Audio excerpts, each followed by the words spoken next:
But it seems every time they talk about God, I'm just fascinated. And yesterday was just awesome. I don't even know where to begin. I was glad to be there, and yesterday the teaching was telling us we really don't need that much to live. And sometimes we feel we're poor. If you got God, you got food, you got shelter, what else do you need? You don't need all those extra.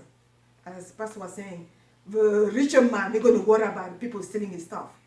But if you have a basic need, you're going to go to sleep. Mm-hmm.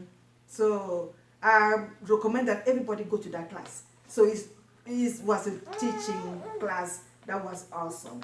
And then when you see somebody on the road, you can approach them by having a relationship.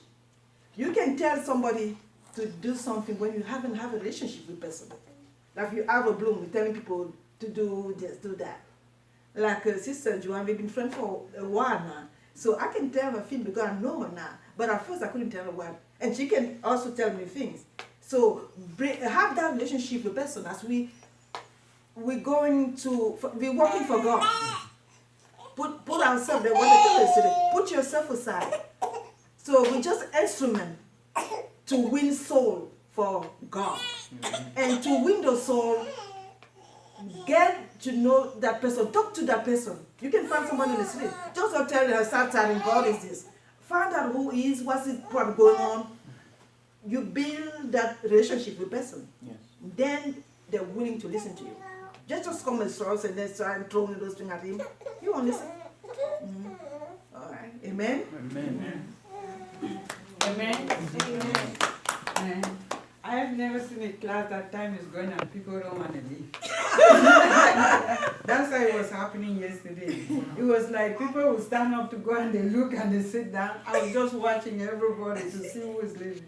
You know, you have that type of class that people are eager to learn and time is going, nobody is even thinking about time until people say we have other commitment. I think if not because of other commitment, they would have asked that preacher to keep going. Keep going. I'll go to the next one. Yeah. So what I really got from that lesson yesterday, like Sister Emma is saying, you have to have friendship with somebody in order to win that person to Christ. When you're giving something to somebody, you remove yourself out of what you are giving. Like when you go to give food, it's not really the food you are giving. Yes, you're using that food to present Christ to that person. If you're giving somebody a gift, don't think that boast on yourself like, that's what I got. Don't boast. I did this for you. What have you done for me? God did it for him. God used you as an instrument to do that for you. Let God work with him. Don't put yourself and say, like you are looking for that person to give it back to you. I have always listened to Pastor when he sits and says, we are looking for Christians in heaven. Amen. We are not looking to build a church here on earth. We want to build a church in heaven. If you are building a church in heaven and you are planting something in somebody's life, don't ask that person to back it to you. It means you are building a church here on earth. That is what I got from that teaching yesterday. Remove yourself from whatever you do to somebody and let God let God talk to that person.